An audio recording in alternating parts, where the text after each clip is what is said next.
ঐতিহ্য से सेरवा सदाय खन जहाँ सेन हेज कना उना सेरवा लेका तेगे उनको तो बांचाव को तहना नोआ गलीना माने के हुई कना आदिवासी दो मानव सभ्यता विकास रेन मेटांग केरियर से नुकुति तेगे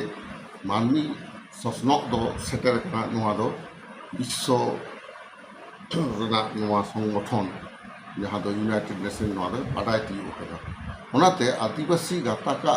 आरी चाली पार्सी लाकचार धर्म आकुआ बंगा बुरु ना ठाव आकुआ सावता आरी चाली ना जहाँ जहाँ सेदाय खन माने ऐतिह्यबाही सामाजिक काठामो ओना को बांचाव लेदा जेलेका आबो सान्ताड़ दो मेना ताबोना माझी नायके गोडेट जग माझीते साजाव आकान सावता आबो दो मेना ताबोना सारी धर्म गिद्रे को जानाम लेन खान गे मोड़े माहा छेटियर नोआ को हुआ गरम हरामा नुतुम को एमा कोआ छेटियर रे गरम बुढ़िया नुतुम को एमा कोआ आर आबुआ जहाँ सगई रना कथा को मेना चेद लेका आबो सान्ताड़ भितरी सगई को मेना ओका सगई तालारे बापला बांग नानोआ हो नोंकाना कथा को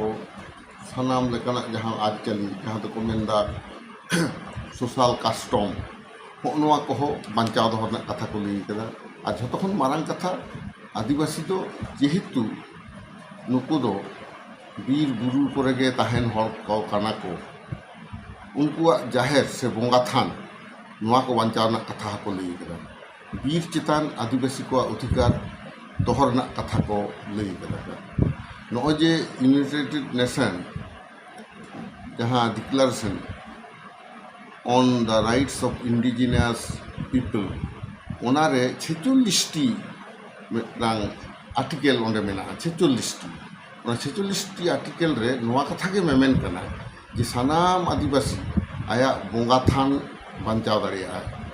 सान्ताड़ दो जाहेर उरामुंडे को दो सारना स्थल उनका के एटा एटा आदिवासी को जहाँ जहाँ के नुतुम कान ताकवा ओना बांचाव दो हुई ताकवा आबो जेमन जांग बाहा बुहिल लगिते तुपुन नई घाट मेना ताबोना ओना हो संरक्षण ना कथा मेना और जहाँ लेकाते आबो मानवी समाज रे बांचाव मानवी लेकाते नित होबन मेना बन गे जीवे सामाजिक भावे धर्मीय भावे से सांस्कृतिक भावे ओना को बांचाव ना कथा को लई करा आदो होनवा को कथा आलोचना हुई कोआ नोआ विश्व आदिवासी दिवस रे मुख्यमंत्री मोचाते नोआ कथा को किंतु उडुक हेज कोआ एवं आदिवासी उन्नयन कथा को उडुक हेज कोआ नोए जी नोडे लई कदाय United Nations declaration on the rights of indigenous peoples नोआ दो मुख्यमंत्री मोचा खन जुदी उडुक कोआ नोआ जे 13 सेप्टेम्बर 2007 रे यूनाइटेड नेशंस आया जनरल असेंबली रे लई सदल लेदाय एवं ओना रेजोल्यूशन नम्बर तो हुई कना A/RES/61/295 नोआ लेकाते गे धरती जाकात यूनाइटेड नेशंस रेन मेम्बर दिसम माने 193टी दिसम यूनाइटेड नेशन रे मेम्बर मेना कोआ हुनुकु मिट काते नोआ को गोटा काते 9 अगस्त को घोषणा कदा आदो नोआ कथा तेहिन 9 अगस्त हिलो झारग्राम रे जहाँ प्रोग्राम हुई कथा तहे काना मुख्यमंत्रिया ओंडे आज नोआ लई सदर किया खान आदिवासिया से भारत रेन तिने गन मारे मारे मानवी मेना कोआ सान्ताड़ मुंडा हु खाड़िया गोंड फिल नौका एहब काते भारत सरकार स्वीकृत 730टी आदिवासी गाताक रेन हड़ा ऐदर भारत सरकार बतावेदा संविधाने बतावेदा नोआ कथा को मुख्यमंत्री मोचाते उछेन रेना मिदटांग दाव ताहे कना ओंडे आदिवासी संगठन रेन आयुरी को हो नेता कथा ताहे कना उनको मोचा खन हो होइतो नोआ दिसम हर को आंजम किया तेहिं भारत दिसम फुरगेल काते प्राय 80 बछर लेका हुई कना 1947 साल खन एहब लेखान दो तो उन दिन रे नोआ दिसम स्वाधीन कान रहो आदिवासी गाताक मानवी ᱱᱤᱛ ᱦᱚᱸ ᱵᱷᱟᱜᱮ ᱞᱮᱠᱟ ᱫᱚ ᱠᱤᱱᱛᱩ ᱵᱟᱠᱚ ᱯᱷᱩᱨᱜᱟᱹᱞ ᱟᱠᱟᱱ ᱛᱟᱵᱚᱱᱟ᱾ ᱪᱮᱫᱟᱜ ᱵᱟᱠᱚ ᱯᱷᱩᱨᱜᱟᱹᱞ ᱟᱠᱟᱱᱟ? ᱱᱤᱛ ᱦᱚᱸ ᱟᱹᱫᱤᱵᱟᱹᱥᱤ ᱜᱮ ᱡᱷᱚᱛᱚ ᱠᱷᱚᱱ ᱥᱟᱸᱜᱮ ᱞᱮᱠᱷᱟᱛᱮ ᱢᱮᱱᱟᱜ ᱠᱚᱣᱟ ᱨᱮᱸᱜᱮᱡ ᱟᱹᱨᱤ ᱞᱟᱛᱟᱨ ᱨᱮ, ᱡᱷᱚᱛᱚ ᱠᱷᱚᱱ ᱥᱟᱸᱜᱮ ᱢᱩᱨᱩᱠ ᱧᱩᱛᱟᱹᱛ ᱨᱮ ᱢᱮᱱᱟᱜ ᱠᱚᱣᱟ, ᱟᱨ ᱡᱷᱚᱛᱚ ᱠᱷᱚᱱ ᱵᱮᱥᱤ ᱥᱟᱢᱟᱡᱤᱠ ᱵᱷᱟবে ᱩᱱᱠᱩ ᱫᱚᱠᱚ ᱵᱚᱧᱪᱤᱛ ᱨᱮᱱ শিকার ᱠᱟᱱᱟ ᱠᱚ ᱩᱱᱠু। ᱟᱫᱚ ᱱᱚᱣᱟ ᱠᱷᱟᱹᱛᱤᱨ ᱛᱮ ᱪᱮᱫ ᱪᱤᱠᱟᱹᱜ ᱠᱟᱱᱟ যে আদিবাসী যে সমানাধিকার বাকো ᱧᱟᱢ ᱮᱫᱟ, ᱦᱚᱜᱼᱚ ᱱᱚᱣᱟ সমানাধিকার ᱥᱮ ᱡᱷᱚᱛᱚ ᱦᱚᱲᱜᱮ ᱥᱚᱢᱟᱱ ᱟᱹᱭᱫᱟᱹᱨ ᱵᱷᱟᱨᱚᱛ ᱫᱤᱥᱚᱢ ᱨᱮ ᱱᱟᱜᱚᱨᱤᱠ ᱞᱮᱠᱟᱛᱮ ᱧᱟᱢ ᱩᱪᱤᱛ ᱠᱟᱱ ᱛᱟᱠᱚᱣᱟ, ᱦᱚᱜᱼᱚ ᱱᱚᱣᱟ ᱨᱮᱱᱟᱜ ᱱᱤশ্চয়তা যাতে আরও বেশি को ᱧᱟᱢ ᱠᱮᱭᱟ, ᱚᱱᱟ মুখ্যমন্ত্রীᱭᱟᱜ ᱢᱚᱪᱷᱟᱛᱮ অন্তত 9 আগস্ট ᱦᱤᱞᱳᱜ ᱩᱪᱷᱟᱹᱱ ᱠᱚᱜᱼᱟ। আর নিতোগ ᱡᱟᱦᱟᱸ ᱞᱮᱠᱟ ᱦᱩᱭᱩᱜ ᱠᱟᱱᱟ, ᱱᱩᱭ ᱥᱚᱨᱠᱟর ᱦᱮᱡ ᱠᱟᱛᱮ ᱜᱮ আদিবাসীয়াᱜ ᱟᱹᱭᱫᱟᱹᱨ ᱪᱮᱛᱟন ᱨᱮ যেরকম মিদটাং হস্তক্ষেপ এদা কো সরকারি এবং রাজনৈতিক হস্তক্ষেপ, নগো নোয়া দো ঠিক ভাগিয়াগ দো বাং হুᱭᱩᱜ ᱠᱟᱱᱟ। আবো বন ᱧᱮᱞ ᱟᱠᱟᱫᱟ হালেগে পশ্চিম বাংলা রে নিতোগ সরকার হেᱡ সাও সাও তেগে সাকরাইল থানা অধীন রে বারে ইতᱟᱹᱫ ᱠᱚ আটক ᱞᱮᱫ ᱠᱚᱣᱟ, থানা আটক কেᱫ ᱠᱚᱣᱟ। ᱟᱫᱚ ᱱᱚᱣᱟ ᱫᱚ ᱛᱤᱱ ᱢᱟᱨᱟᱝ ᱢᱤᱫᱴᱟᱝ ᱵᱟᱹᱲᱤᱡ ᱡᱤᱱᱤᱥ ᱠᱟᱱᱟ। ᱟᱵᱚ ᱵᱷᱟᱨᱚᱛ ᱫᱤᱥᱚᱢ ᱨᱮᱱᱟᱜ সংবিধান লেকাতে আবো দো আবওয়াগ ধরম সে সাঁওতা আᱹᱨᱤᱪᱟᱹᱞᱤ ᱠᱚᱫᱚ ᱵᱚᱱ চালু দোᱦᱚ ᱟᱠᱟᱫᱟ, ᱚᱱᱠᱟ ᱞᱮᱠᱟ ᱵᱚᱱ ᱠᱟᱹᱢᱤᱭᱮᱫᱟ। ᱫᱤᱥᱚᱢ ᱯᱷᱩᱨᱜᱟᱹᱞ ᱠᱟᱛᱮ ᱛᱤᱥ ᱦᱚᱸ ᱟᱵᱚᱨᱮᱱ ᱵᱟᱨᱮ ᱤᱛᱟᱹᱫ ᱟᱴᱚᱠ ᱞᱮᱠᱟᱱ ᱠᱟᱹᱢᱤ ᱥᱮ ᱥᱟᱱᱛᱟᱲ ᱥᱚᱢᱟᱡᱽ ᱨᱮᱱᱟᱜ ᱱᱚᱝᱠᱟᱱ ᱥᱟᱢᱟᱡᱤᱠ এবং ধর্মীয় ᱠᱟᱹᱢᱤᱨᱮ ᱚᱠᱚᱭ ᱜᱚᱵᱷᱢᱮᱱᱴ ᱦᱚᱸ ᱛᱤᱥ ᱦᱚᱸ ᱚᱸᱰᱮ ᱵᱟᱝ ᱠᱚ হস্তক্ষেপ ᱟᱠᱟᱫᱟ। ᱛᱚ ᱛᱮᱦᱮᱧ ᱱᱚᱰᱮ ᱟᱵᱚᱨᱮᱱ ᱵᱟᱨᱮ ᱤᱛᱟᱹᱫ ᱠᱚ ᱟᱴᱚᱠ ᱞᱮᱫ ᱠᱚᱣᱟ, যদিও তাᱭᱚᱢ ᱛᱮᱠᱚ ᱢᱤᱴᱢᱟᱴ ᱠᱮᱫᱟ, ᱢᱮᱱ ᱠᱮᱫᱟ ᱠᱚ, ᱢᱮᱱᱠᱷᱟᱱ ᱪᱮᱫᱟᱜ ᱱᱚᱣᱟ ᱫᱚ ᱦᱩᱭᱮᱱᱟ? ᱱᱚᱣᱟᱛᱮ ᱟᱵᱚ ᱦᱩᱫᱤᱥ ᱦᱩᱭᱩᱜ ᱛᱟᱵᱚᱱᱟ। ᱪᱮᱫᱟᱜ ᱥᱮ ᱛᱮᱦᱮᱧ বর্তমান সরকার চেষ্টাᱭᱮᱫᱟᱭ সানাম ᱡᱟᱹᱛ ᱜᱮ হিন্দু মেনতে ঘোষণা করায়। নয় সিটিজেনশিপ অ্যামেন্ডমেন্ট অ্যাক্ট যাহা দো 2019 রে মিদটাং আইন को পাস কেদা, অᱸᱰᱮ মাত্র 3 গোটাং ধরম ᱨᱮᱱᱟᱜ ᱠᱟᱛᱷᱟ ᱚᱸᱰᱮ ᱠᱚ ᱞᱟᱹᱭ ᱟᱠᱟᱫᱟ। মুসলিম ধরম দᱚᱠᱚ বাদ ᱟᱠᱟᱫᱟ, ᱚᱸᱰᱮ ᱫᱚ ᱢᱮᱱᱟᱜᱼᱟ হিন্দু, খ্রিস্টান, বৌদ্ধ, জৈন, শিখ আর পার্সিয়ান। ᱱᱚᱜᱼᱚ ᱱᱚᱣᱟ 3 গোটাং ধর্ম ᱨᱮᱱ ᱦᱚᱲ ᱫᱚ ᱵᱷᱟᱨᱚᱛ ᱫᱤᱥᱚᱢ ᱨᱮᱠᱚ ᱦᱮᱡ ᱫᱟᱲᱮᱭᱟᱜᱼᱟ ᱡᱩᱫᱤ ᱮᱴᱟᱜ ᱫᱤᱥᱚᱢ ᱨᱮ ᱩᱱᱠᱩ ᱠᱚ ᱱᱟᱦᱟᱪᱟᱨᱚᱜᱼᱟ, ᱟᱵᱚ ᱯᱨᱚᱛᱤবেশী ᱫᱤᱥᱚᱢ ᱨᱮ ᱩᱱᱠᱩ ᱱᱚᱣᱟ ᱚᱫᱷᱤᱠᱟর ᱠᱚ ᱧᱟᱢᱟ, ᱱᱚᱣᱟ ᱠᱟᱛᱷᱟ ᱠᱚ ᱞᱟᱹᱭ ᱟᱠᱟᱫᱟ। তো সান্তাড় হতো বাহারে দিশম রে মেনাᱜ ᱠᱚᱣᱟ, নেপাল রে, ভুটান রে, বাংলাদেশ রে।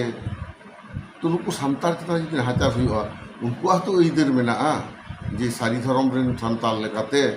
ᱱᱚᱰᱮ ᱠᱚ ᱨᱩᱣᱟᱹᱲ ᱦᱮᱡ ᱠᱚᱜᱼᱟ, ভারত সরকার ᱴᱷᱮᱱ ᱠᱚ ᱟবেদন ᱠᱮᱭᱟ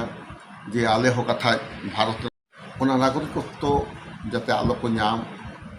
ᱚᱱᱟ ᱞᱟᱹᱜᱤᱫ তে ᱟᱵᱚᱣᱟᱜ ᱫᱚ ᱵᱟᱠᱚ ᱢᱮᱥᱟ ᱞᱮᱫᱟ। ᱟᱨ শুধু ᱚᱱᱟ ᱢᱚᱛᱚ ᱫᱚ ᱵᱟᱝᱟ,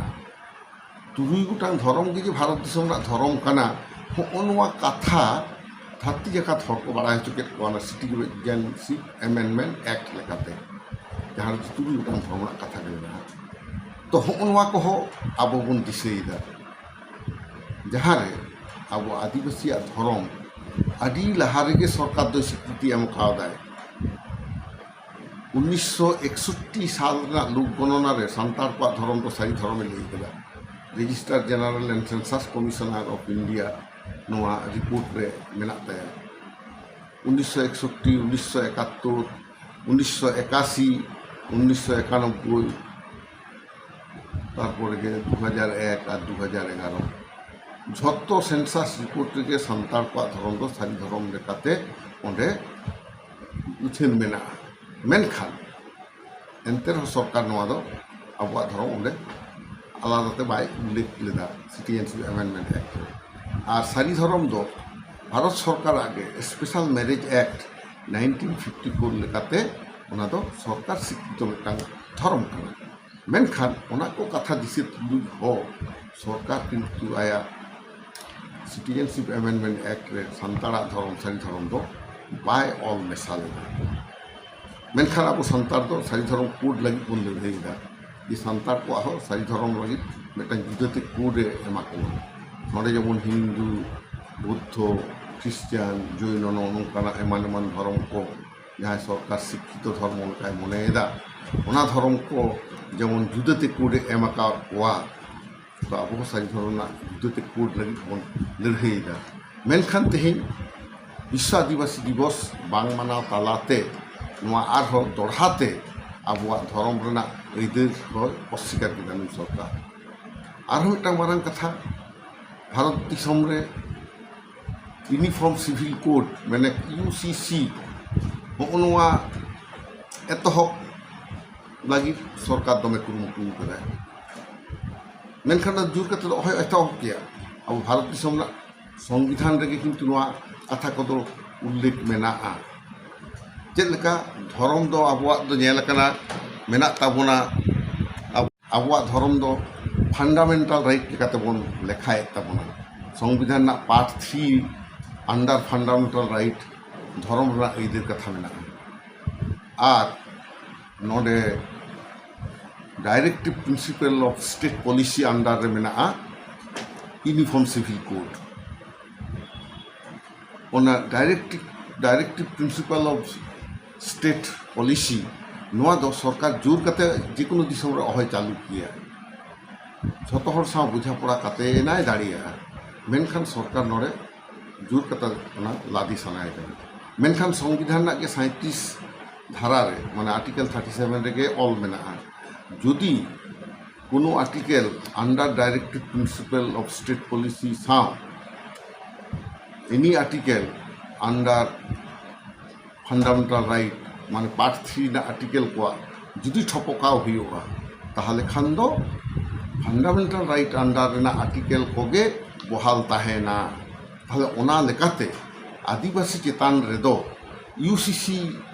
বিল সে ইউনিফর্ম সিভিল কোড বিল একদম গে লাদে ᱨᱮᱱᱟᱜ ᱟᱹᱭᱫᱟᱹᱨ কিন্তু সরকারাᱜ বানুᱜ ᱛᱟᱭᱟ। অন্তত 3 দিন ভারত দিশম ᱨᱮᱱᱟᱜ ᱱᱚᱣᱟ সংবিধান মেনাᱜᱼᱟ, 3 দিন আদিবাসী চেতান রেদো ইউনিফর্ম সিভিল কোড সে ইউসিসি লাদে ᱨᱮᱱᱟᱜ সাংবিধানিক অধিকার কিন্তু সরকারাᱜ বানুᱜ ᱛᱟᱭᱟ। ᱱᱚᱜᱼᱚ ᱱᱚᱣᱟ ᱟᱵᱚ ᱵᱷᱟᱨᱚᱛ ᱫᱤᱥᱚᱢ ᱨᱮᱱ আদিবাসী ᱟᱵᱚ বুঝাᱹᱣ ᱞᱟᱹᱠᱛᱤ ᱠᱟᱱ ᱛᱟᱵᱚᱱᱟ। এবং তেহেᱧ বিশ্ব আদিবাসী দিবস রে ᱱᱚᱣᱟ ᱠᱚ ᱠᱟᱛᱷᱟ ᱠᱚᱦᱚᱸ অন্তত গালᱚᱪ ᱠᱚᱜᱼᱟ। মুখ্যমন্ত্রী ᱴᱷᱮᱱ ᱱᱚᱣᱟ ᱠᱚᱦᱚᱸ ᱟᱵᱚ ᱵᱚᱱ ᱞᱟᱹᱭ ᱫᱟᱲᱮ ᱠᱮᱭᱟ। আদিবাসী ᱫᱚ হিন্দু হবন বাং কানা, খ্রিস্টান, মুসলিম, বৌদ্ধ, জৈন, শিখ, পার্সিয়ান ওকা ধরম রেন গেবন বাং কানা।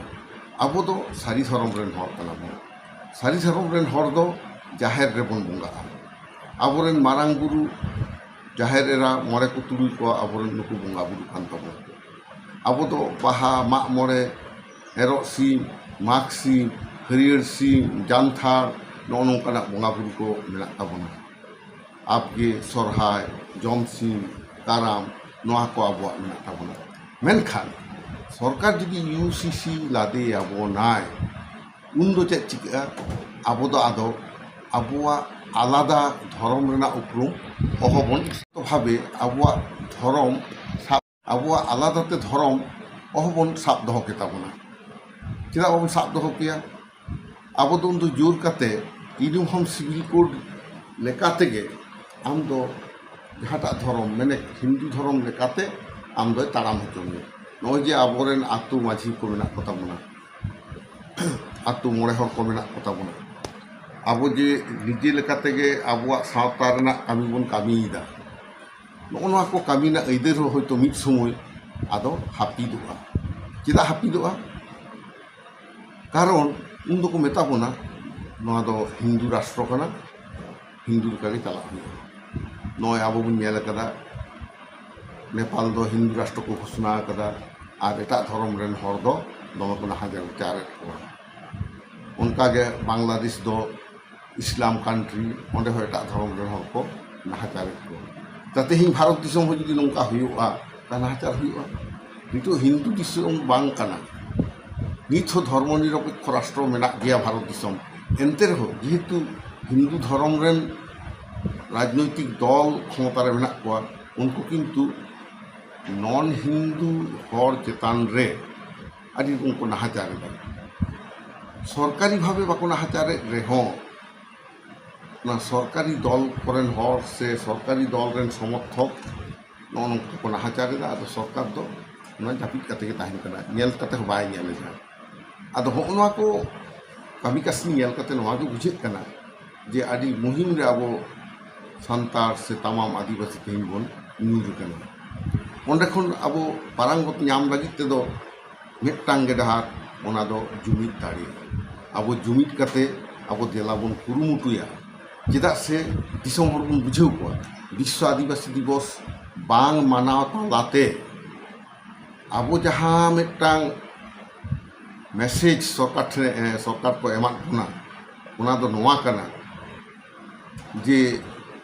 ᱟᱯᱮ ᱫᱚ ᱟᱯᱮ ᱛᱮᱜᱮ ᱵᱟᱧᱪᱟᱜ ᱯᱮ᱾ ᱤᱱᱟᱹ ᱜᱩᱨᱩ ᱜᱚᱢᱠᱮᱭᱟᱜ ᱠᱟᱛᱷᱟ ᱜᱮ ᱦᱤᱡᱩᱜ ᱠᱟᱱᱟ, ᱟᱢᱟᱜ ᱚᱲᱟᱜ ᱞᱟᱹᱜᱤᱫ, ᱟᱢᱟᱜ ᱫᱩᱣᱟᱹᱨ ᱞᱟᱹᱜᱤᱫ ᱚᱠᱚᱭ ᱦᱚᱸ ᱵᱟᱭ ᱧᱮᱞᱮ, ᱟᱢᱜᱮᱢ ᱧᱮᱞᱮ᱾ ᱟᱢᱟᱜ ᱡᱟᱹᱛᱤ ᱞᱟᱹᱜᱤᱫ, ᱟᱢᱟᱜ ᱡᱤᱣᱤ ᱞᱟᱹᱜᱤᱫ ᱚᱠᱚᱭ ᱦᱚᱸ ᱵᱟᱭ ᱧᱮᱞᱮ, ᱟᱢᱜᱮᱢ ᱧᱮᱞᱮ᱾ ᱟᱫᱚ ᱤᱧ ᱫᱚ ᱚᱱᱟ ᱟᱨᱦᱚᱸᱧ ᱞᱟᱹᱭᱟ ᱡᱮ ᱟᱢᱟᱜ ᱟᱹᱨᱤᱪᱟᱹᱞᱤ, ᱟᱢᱟᱜ ᱫᱷᱚᱨᱚᱢ ᱚᱠᱚᱭ ᱦᱚᱸ ᱵᱟᱭ ᱵᱟᱧᱪᱟᱣᱟ, ᱟᱢᱜᱮᱢ ᱵᱟᱧᱪᱟᱣᱟ᱾ ᱪᱮᱫᱟᱜ ᱥᱮ ᱟᱯᱱᱟᱨᱟᱜ ᱞᱟᱭ ᱞᱟᱠᱪᱟর, ᱟᱹᱨᱤᱪᱟᱹᱞᱤ, ধর্ম ᱥᱟᱱᱟᱢᱟᱜ ᱜᱮ ᱟᱵᱚ ᱜᱮᱛᱚ ᱵᱚᱱ ᱵᱟᱛᱟᱣᱮᱫᱟ, ᱟᱵᱚ ᱜᱮᱛᱚ ᱵᱚᱱ ᱚᱱᱟ ᱵᱚᱱ ᱛᱚᱸᱜᱮ ᱤᱫᱤ ᱠᱟᱫᱟ ᱦᱟᱱᱮ ᱡᱩᱜᱽ ᱡᱟᱯᱟᱜ ᱠᱷᱚᱱ ᱱᱤᱛ ᱦᱟᱹᱵᱤᱡ, ᱛᱟᱦᱞᱮ ᱵᱟᱧᱪᱟᱣ ᱫᱚᱦᱚ ᱟᱠᱟᱫ ᱛᱟᱵᱚᱱᱟ᱾ তাহলে আবো চেদা বাবন কুরুমুটুয়া নাও কাতনা বাঞ্চাও লাগি সিটিজেনশিপ অ্যামেন্ডমেন্ট অ্যাক্ট হিজুগ মারাং দো নৌকা তো আবো এটকেটরে রে বাং বুñ ᱧᱩᱨ ᱟᱠᱟᱱ ᱛᱟᱦᱮᱸ ᱚᱱᱟᱛᱮ ᱫᱷᱚᱨᱚᱢ ᱨᱮᱱᱟᱜ ᱟᱞᱟᱫᱟ ᱠᱳᱰ ᱞᱟᱹᱜᱤᱫ ᱛᱮ ᱵᱟᱵᱚᱱ ᱞᱟᱹᱲᱦᱟᱹᱭ ᱟᱠᱟᱫ ᱛᱟᱦᱮᱸ᱾ ᱢᱮᱱᱠᱷᱟᱱ 2019 ᱨᱮ সিটিজেনশিপ অ্যামেন্ডমেন্ট অ্যাক্ট যখন গে এতহব এনা উন খন গে কিন্তু ᱱᱚᱜᱼᱚ ᱱᱚᱣᱟ ᱫᱚ ᱟᱵᱚ ᱵᱚᱱ ᱵᱟᱫᱽᱫᱷᱚᱭᱮᱱᱟ ᱡᱮ ᱥᱟᱹᱨᱤ ᱫᱷᱚᱨᱚᱢ ᱨᱮᱱᱟᱜ ᱢᱤᱫᱴᱟᱝ ᱠᱳᱰ ᱞᱟᱹᱜᱤᱫ ᱞᱟᱹᱲᱦᱟᱹᱭ ᱦᱩᱭᱩᱜᱼᱟ এবং ওনাতে তেয়ারেন তাবনা পশ্চিম বাংলার সারি ধরম কোড কমিটি, তারপর গে তেয়ারেন তাবনা ভারত জাকাত সারি ধরম কোড কমিটি, মিটাং দো সারি ধরম কোড কমিটি ওয়েস্ট বেঙ্গল আর মিটাং দো অল ইন্ডিয়া সারি ধরম কোড কমিটি। এবং নোয়া অল ইন্ডিয়া কোড কমিটি তালাতে দিন হল কালম গে আবো যন্তর মন্তর রে মিটাং বন মিটিং কিদা, ভারত সরকার ঠেন মেমোরেন্ডাম বন এম কাদা, চিঠি চাপাটি কাতে ᱫᱚ ᱟᱹᱰᱤ ᱫᱷᱟᱣ ᱵᱚᱱ ᱮᱢ ᱟᱠᱟᱫᱟ, ᱫᱷᱚᱨᱱᱟ ᱠᱟᱛᱮ ᱦᱚᱸ ᱫᱤল্ᱞᱤ ᱨᱮᱱᱟᱜ ᱡᱚᱱᱛᱚᱨ ᱢᱚᱱᱛᱚᱨ ᱨᱮ ᱫᱷᱚᱨᱱᱟ ᱠᱟᱛᱮ ᱦᱚᱸᱵᱚᱱ ᱮᱢ ᱟᱠᱟᱫᱟ, ᱟᱨᱦᱚᱸ ᱵᱚᱱ ᱮᱢ ᱤᱫᱤ ᱜᱮᱭᱟ। ᱢᱮᱱᱠᱷᱟᱱ ᱱᱮᱥ ᱵᱤᱥᱥᱚ ᱟᱹᱫᱤᱵᱟᱹᱥᱤ ᱫᱤᱵᱚᱥ ᱱᱚᱣᱟ 2009 ᱨᱮᱱᱟᱜ ᱡᱟᱦᱟᱸ ᱫᱚ 2ペ ᱟᱱᱟᱜ ᱟᱹᱫᱤᱵᱟᱹᱥᱤ ᱫᱤᱵᱚᱥ ᱠᱟᱱᱟ, ᱪᱮᱫᱟᱜ ᱥᱮ 1994 সাল ᱠᱷᱚᱱ ᱛᱮᱦᱮᱧ ᱦᱟᱹᱵᱤᱡ ᱛᱮ 33 বছর কমপ্লিট আকানা এবং নয়া দো 32 বছর কমপ্লিট আকানা, নয়া দো 33তম বিশ্ব আদিবাসী দিবস বন মানাওয়েদা। আর নয়াটা রেগে পশ্চিম বাংলা সরকার সার্কুলার এম কাতে ᱞᱟᱹᱭ ᱩᱛᱟᱹᱨ ᱠᱮᱫᱟᱭ ᱡᱷᱚᱛᱚ ᱡᱮᱞᱟ ᱨᱮᱱ ᱡᱮᱞᱟ ᱥᱟᱥᱚᱠ ᱠᱚᱭ ᱢᱮᱛᱟᱜ ᱠᱚᱣᱟ ᱡᱮ ᱵᱤᱥᱥᱚ ᱟᱹᱫᱤᱵᱟᱹᱥᱤ ᱫᱤᱵᱚᱥ ᱫᱚ ᱵᱟᱝ ᱢᱟᱱᱟᱣ ᱦᱩᱭᱩᱜᱼᱟ। ᱟᱫᱚ ᱟᱵᱚᱣᱟᱜ ᱵᱤᱥᱥᱚ ᱟᱹᱫᱤᱵᱟᱹᱥᱤ ᱫᱤᱵᱚᱥ 9 আগস্ট ᱫᱟᱯᱟᱞ ᱞᱟᱹᱜᱤᱫ ᱜᱮ ᱥᱚᱨᱠᱟর আলাদা অনুষ্ঠানটা এহᱚᱵ ᱠᱮᱫᱟ, মানে হর ঘর তেরঙ্গা মেনতে মিদটাং ᱠᱚ ᱞᱟᱹᱭ ᱠᱮᱫᱟ। ᱟᱫᱚ ᱚᱱᱟ ᱦᱚᱨ ᱦᱚᱨ ᱛᱮᱨঙ্গᱟ ᱫᱚ ᱱᱚᱝᱠᱟᱭᱮᱱᱟ ᱡᱤᱱᱤᱥᱴᱟᱜ ᱫᱚ ᱚᱱᱟᱜᱮ ᱟᱫᱚ ᱦᱚᱲ ᱫᱚ ᱢᱟᱱᱟᱣ ᱠᱚ ᱮᱦᱚᱵ ᱠᱮᱫᱟ। ᱢᱮᱱᱠᱷᱟᱱ ᱟᱹᱫᱤᱵᱟᱹᱥᱤ ᱜᱟᱛᱟᱠᱟᱜ ᱟᱹᱭᱫᱟᱹᱨ ᱨᱮᱱᱟᱜ ᱠᱟᱛᱷᱟ ᱫᱷᱟᱹᱨᱛᱤ ᱡᱟᱠᱟᱛ ᱡᱟᱦᱟᱸ ᱟᱹᱫᱤᱵᱟᱹᱥᱤ ᱠᱚ ᱢᱮᱱᱟᱜ ᱠᱚᱣᱟ ᱜᱚᱴᱟ ᱠᱚ ᱢᱟᱱᱟᱣᱮᱫᱟ, ᱟᱵᱚ ᱫᱚ ᱟᱫᱚ ᱵᱟᱠᱚ ᱢᱟᱱᱟᱣ ᱦᱚᱪᱚ ᱟᱵᱚᱱᱟ। ᱥᱚᱨᱠᱟরি ᱵᱷᱟবে ᱟᱨᱠᱤ ᱵᱟᱭ ᱢᱟᱱᱟᱣᱟ, ᱤᱧ ᱟᱢᱜᱮ ᱡᱟᱞᱟᱝ ᱢᱟᱱᱟᱣ ᱫᱟᱲᱮᱭᱟᱜ ᱠᱟᱱᱟ। ᱟᱫᱚ ᱚᱱᱟ ᱦᱚᱛᱮᱡ ᱛᱮ ᱛᱮᱦᱮᱧ ᱟᱵᱚ ᱱᱚᱣᱟ ᱜᱮ ᱠᱤᱨᱤᱭᱟᱹ ᱦᱟᱛᱟᱣ ᱦᱩᱭᱩᱜ ᱛᱟᱵᱚᱱᱟ। ᱟᱯᱟᱱ ᱟᱹᱯᱤᱱ ᱵᱟᱧᱪᱟᱜ ᱦᱩᱭᱩᱜ ᱠᱷᱟᱱ ᱫᱚ ᱱᱚᱣᱟ ᱤউনিফর্ম সিভিল কোড ᱫᱚ ᱟᱵᱚ ᱵᱤᱨᱳধিতা ᱦᱩᱭᱩᱜ ᱛᱟᱵᱚᱱᱟ। সরকার ᱴᱷᱮᱱ ᱟᱵᱚ ᱱᱚᱣᱟ ᱵᱚᱱ ᱞᱟᱹᱭᱟ ইউনিফর্ম সিভিল কোড পশ্চিম বাংলা রে আলে বালে খোঁজ ᱠᱟᱱᱟ। যদি বাই বাতাও গিয়া অন্তত বন ᱞᱟᱹᱭ ᱫᱟᱲᱮᱭᱟᱜᱼᱟ ᱱᱤᱭᱟᱹ যে সান্তাᱲ সে আদিবাসী চিতান রেদো ইউসিসি ᱫᱚ আলো লাদিᱜ ᱢᱟ। খবর কার্ড করে তো ᱞᱟᱹᱭ ᱫᱟ সরকার বাং আদিবাসী চিতান রেদো ᱚᱱᱟ ᱫᱚ ᱵᱟᱝ ᱞᱟᱫᱤᱜᱼᱟ। ᱢᱮᱱᱠᱷᱟᱱ 3 দিন ᱞᱟᱹᱜᱤᱫ ᱚᱱᱟ ᱫᱚ 3 দিন ᱞᱟᱹᱜᱤᱫ ᱵᱟᱝ ᱞᱟᱫᱤᱜᱼᱟ। ᱱᱚᱣᱟ ᱠᱟᱛᱷᱟ ᱦᱚᱸ সরকার পুষ্টিও ᱥᱟᱺᱦᱤᱡ ᱞᱟᱹᱭ ᱦᱩᱭᱩᱜ ᱛᱟᱭᱟ। ᱟᱵᱚ ᱫᱚᱵᱚᱱ ᱠᱷᱚᱡ ᱠᱟᱱᱟ ইউসিসি ᱫᱚ ᱟᱵᱚ ᱴᱷᱮᱱ ᱫᱚ ᱞᱟᱹᱠᱛᱤ ᱜᱮ ᱵᱟᱹᱱᱩᱜᱼᱟ। ᱪᱮᱫᱟᱜ ᱥᱮ ইউসিসি ᱫᱚ ᱟᱵᱚ ᱞᱟᱹᱜᱤᱫ ᱫᱚ ᱵᱟᱝ ᱠᱟᱱᱟ। तमाम आदिवासी गाताक आपान अपना धर्म जुदाते मेनाग ताकवा, बोंगा बुरु को जुदा गे ताकवा, बोंगा बुरु ना अन आरि को जुदा गया, बिनती बाखेर से प्रेयार आपान अपना पार्सी तेबन बिनती बाखी दोबन करावेदा। ताहले खान दो चिकेते ইউসিসি दो हुआ, चिकेते झोतो हर मिदटांग धर्म रेदम हिजुआ। আর আবুয়া যাহা ধর্ম যত হর আপান আপিনা যুদ্ধে গিয়ে রহম নোয়া তো ভারত না সংবিধানে বাতাও আকাদ তাবনা। ভারত না সংবিধান যখন সংবিধান দিবস রে নোয়া কো লই কেদা 26 নভেম্বর 1949 যাহা সংবিধান দিবস মেনতে বন ঘোষণা দেওয়া মানে 30 সংবিধান ভারত সরকারে গ্রহণ কেদা আর ইমপ্লিমেন্ট কেদা তো 26 জানুয়ারি 1950 খন। তা উন রেগে নোয়া তো লই আকানা যে पाहिल खन जहाँ जहाँ गाताक रेन मानमी आपान आपिना कास्टमारी लते को ताड़ाम आकादा एवं ओना जुदी संविधान विरोधी बांग हुयुआ ताहले खान दो उनी दो आपान आपिना কাস্টমারি ল লেᱠᱟᱛᱮᱜᱮ ᱛᱟᱲᱟᱢ ᱫᱟᱲᱮᱭᱟᱜᱼᱟ ᱟᱨ ᱟᱵᱚᱣᱟᱜ ᱟᱯᱟᱱ ᱟᱹᱯᱤᱱᱟᱜ ᱠᱟᱥᱴᱚᱢᱟরি ᱞ ᱞᱮᱠᱟᱛᱮ ᱟᱵᱚ ᱫᱚ ᱥᱟᱹᱨᱤ ᱫᱷᱚᱨᱚᱢ ᱨᱮᱱᱟᱜ ᱟᱹᱱ ᱟᱹᱨᱤ ᱞᱮᱠᱟᱛᱮ ᱡᱟᱦᱟᱸ ᱡᱚᱢᱥᱤᱢ ᱵᱤᱱᱛᱤ ᱟᱵᱚᱣᱟᱜ ᱫᱷᱚᱨᱚᱢ ᱯᱩᱛᱷᱤ ᱨᱮ ᱜᱟᱵᱟᱱ ᱢᱮᱱᱟᱜᱼᱟ ᱚᱱᱟ ᱞᱮᱠᱟᱛᱮ ᱟᱵᱚᱣᱟᱜ ᱥᱟᱶᱛᱟ ᱟᱹᱨᱤ ᱨᱮᱞᱤ ᱫᱚ ᱛᱚᱞ ᱢᱮᱱᱟᱜᱼᱟ ᱚᱱᱟ ᱦᱚᱛᱮᱡ ᱛᱮ ᱟᱵᱚ ᱫᱚ ᱤᱭᱩᱥᱤ ᱫᱚ ᱞᱟᱹᱠᱛᱤ ᱜᱮ ᱵᱟᱹᱱᱩᱜ ᱛᱟᱵᱚᱱᱟ এমনকি সিধু কানুয়াগ হুল তায়ং 1855 সাল রে অ্যাক্ট নাম্বার 37 অফ 1855 লেখাতে 22 ডিসেম্বর 1855 সাল রে ব্রিটিশ পার্লামেন্ট রে আইন পাস কাতে সান্তাল পরগনা জেলা কো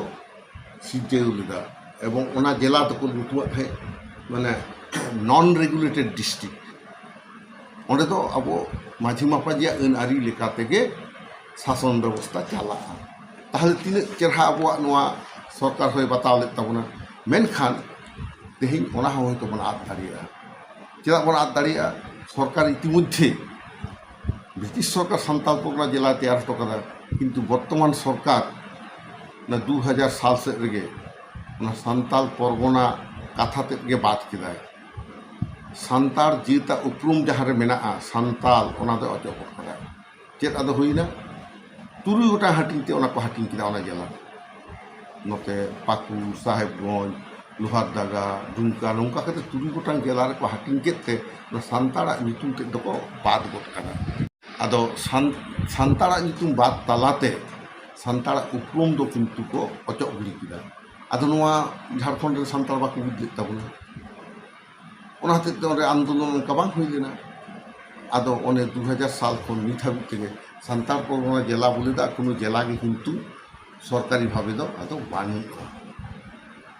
তো নৌকা আবুয়া উপরুম ধ্বংস রেনাᱜ চেষ্টা দো ᱩᱱ সরকার ফেডাত খনগে করা আগুইদা ওনাগে আবো বন ᱧᱮᱞ ᱧᱟᱢᱮᱫᱟ তেহেᱧ আসাম রে অঁᱰᱮ আসুলᱚᱜ ᱞᱟᱹᱜᱤᱫ ᱡᱟᱦᱟᱸᱭ ᱠᱚ ᱠᱟᱹᱢᱤᱭᱮᱫᱟ চা বাগান করে সান্তাড় মুন্ডা হু খাড়িয়া নৌকান ᱠᱚ সান্তাড় ᱫᱚ কিন্তু চা বাড়ᱜᱮ ᱨᱮᱫᱚ ᱩᱱᱟᱹᱜ ᱫᱚ ᱵᱟᱠᱚ ᱠᱟᱹᱢᱤᱭᱟ ᱩᱱᱠᱩ ᱫᱚ ᱥᱮᱫᱟᱭ ᱠᱷᱚᱱ ᱦᱟᱥᱟ ᱢᱮᱱᱟᱜ ᱛᱟᱠᱚᱣᱟ ᱦᱟᱥᱟ ᱡᱟᱭᱜᱟ ᱨᱮᱜᱮ ᱪᱟᱥᱵᱟᱥ ᱠᱟᱛᱮ ᱠᱚ ᱪᱟᱥ ᱦᱩᱭᱩᱜ ᱠᱟᱱᱟ কিন্তু আসাম সরকার ᱪᱮᱫ ᱪᱤᱠᱟᱹ ᱠᱮᱫᱟ ᱮᱴᱟᱜ ᱟᱹᱫᱤᱵᱟᱹᱥᱤ ᱥᱟᱶ ᱥᱟᱱᱛᱟᱲᱟᱜ ᱧᱩᱛᱩᱢ ᱦᱚᱸ ᱢᱮᱥᱟ ᱠᱮᱫ ᱛᱮ ᱡᱷᱚᱛᱚ ᱦᱚᱲ ᱟᱫᱚ ᱴᱤ ᱴᱨᱟᱭᱵᱥ ᱮ ᱢᱮᱛᱟ ᱠᱚ ᱠᱟᱱᱟ ᱚᱱᱟ ᱴᱤ ᱴᱨᱟᱭᱵᱥ ᱢᱮᱱ ᱛᱟᱞᱟᱛᱮ সরকার আদিবাসীয়াᱜ ᱟᱠᱚᱣᱟᱜ ᱧᱩᱛᱩᱢ যে আপান আপিনাᱜ ᱧᱩᱛᱩᱢ ᱢᱮᱱᱟᱜ ᱛᱟᱠᱚᱣᱟ ᱚᱱᱟ ᱧᱩᱛᱩᱢ অস্বীকার ᱠᱮᱫ ᱛᱟᱠᱚᱣᱟ কাতে টি ট্রাইবস এ ᱞᱟᱹᱭ ᱠᱮᱫᱟ ᱟᱫᱚ টি ট্রাইবস ᱫᱚ সংবিধান ᱨᱮᱦᱚᱸ ᱵᱟᱹᱱᱩᱜᱼᱟ ᱟᱫᱚ ᱩᱱᱠᱩ ᱫᱚ ᱚᱱᱟᱛᱮ আদিবাসীয়াᱜ ᱡᱟᱦᱟᱸ ᱵᱟᱠᱷᱨᱟ ᱡᱟᱦᱟᱸ আর্টিকেল 342 লেখাতে ভারত দিশম রেন ᱡᱟᱦᱟᱸ ইন্ডিজিনিয়াস পিপল उनको ट्राइबल पीपल उनको दो एसटी लेकाते सेटियर के कोय तो ओना आदो बाको ᱧᱟᱢᱮᱫᱟ ओना अइदे जेहेतु ᱧᱩᱛᱩᱢ पाल्टाव ᱠᱟᱜ ᱛᱟᱠᱚᱣᱟ आदो होना ᱧᱩᱛᱩᱢ पाल्टाव तालाते मानवी रडज रना मिटांग कामी होराय साब आकादा नाहक सरकार एवं ओना दा आबो बन ᱧᱟᱢᱮᱫᱟ नितो होना तंगे कना हालेगे 24 मई 2026 दिल्ली ना बोर्ड क्राफ्ट रे বর্তমান স্বরাষ্ট্রমন্ত্রী ভারতনী ঝত আদিবাসী গাতাক রেন লিডারে হওয়ার কোথায় আর আদিবাসী তিনাᱹᱜ গান মেনাᱜ কোয়া আমদা को जावरा लेद कोवा जावरा काते ঝত হড় না গেরুয়া রং তেকো গাবাও চাবা কেদ কোয়া আর নোয়া को लई हᱚᱪᱚ केद कोवा आदिवासी और हिंदू तो मिद गियाबन এবং ধরম দো আবো হিন্দু কান গে তাবনা সানাম আদিবাসী ধরম को हिंदू धरम और हिंदू धरम हो आदिवासी धरम सनातन धरम नोनका हाबी जाबी कथा लई कते আবুয়া উপরুম যত को सलम लटंग काना माने को गाबाट गुबुट केदा ओने डांगरी जखन छानी बन गेद आकोआ घास खड़ मिद साथे बन लटपट का आदो आलादाते बाम बाछाव दाड़िया ठीक उनका गे आदिवासी जेथन उनका को सलम लटंगना एवं ओना तेगे ᱧᱩᱛᱩᱢ पाल्टाव रेना मिदटांग कामी होरा को साब आकादा और नोआ विश्व आदिवासी दिवस रे आपे नोआ कथा होइन लई दोहरा आपे कान ताबोना समय जहाँ मेना ताबोना आलोबन नष्टयमा आतु आतु नजे मानमी लेखा एहब कना ओंडे आबोआ आरी चाली लाय लाकचार धरम रना कथा बन लैया को ताबोना चेदा से आबो लेखा था को कमेद बोना आदिवासी लेखा को कमेदा और धरम हो उल्टो पाल्टा को एमा कान ताबोना नोना को कारण ते आदिवासी दो लेखा लेखा तेगे को चाबा बोना माने लेखा आदेत बोना को नोआ आबरन हर के बन सचेतन हचो कोआ चेदा से नोआ कारचुपी तो सब समय के हुई आबो फिगार रे तेहें अब बन नेला दिसम फुरगल कते नय 80 बछर लेका हुयुक कना तेहें अब प्रोग्रेस रिपोर्ट गवर्नमेंट ठेन बन खोजा कि दिन दिन ते तीन गान आदिवासी उन्नति हुई कना सरकारी लेवल तीन को चाकरी तबना चेदा बाको चाकरीदा प्राइवेट संस्था रहो अब हुयुक मा रिजर्वेशन इम्प्लीमेंटेशन चेदा से भारत दिसम रेना सानामाग गे मिद समय आदिवासी हासा जमी जायगा तो उना को अधिग्रहण करते जखन प्राइवेट कोम्पानी को तैयार सरकार एमा को ताहले ओंडे चेदा संविधान नियम लेकाते रिजर्वेशन बांग इम्प्लीमेंट और रिजर्वेशन इम्प्लीमेंट माने तो किन्तु उना दो कोनो भावे मेरिट साव दो बांग को कम्प्रोमाइज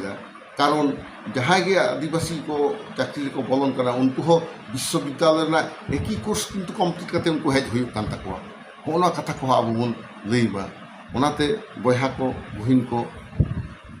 सानाम को ठेन नियगे इᱧᱟᱜ अरदास विश्व आदिवासी दिवस रे क्रिय बन हतावमा कि सावता आरी चाली लाय लाकचार सानामा अब तेगे बन बांचावा दरकार रेदो अब आतु की आतु दाणाना बन आबुआ जहाँ जहाँ एने सेरिंग मेना ओना बन बांचाव दोहया और ऑर्केस्ट्रा दो बन बागी कामा छापल छापल एने बन बागी कामा छापड़ी एने को बन बागी कामा नोआ कोदो कखनोई सान्ताड़ा उन्नति दो बांग हुयुक कना सान्ताड़ा लाकचार दो ओना कोदो बांग कना फुर्ती जोंग लगी जहाँ एने सेरिंग ओना दो सावता हो बाय बांचाव तमा बरम जहाँ आते आरिचाली बांचा सेरवा ना एने सेरिंग सेरिंग पे ओना दो आमे बांचाव दो मिया लाकचार सेते ओनागे विश्व आदिवासी दिवस नोआगे नेहर एवं अरदास जतो हर अपनारा पासी साहे लाकचार आरिचाली सानामा बांचाव ना कामी रे दे जतो हर गिदी चालू ताबन पे सानाम कोगे जोहार जितकर सिदु कानू जितकर चांद भैरव जोहार।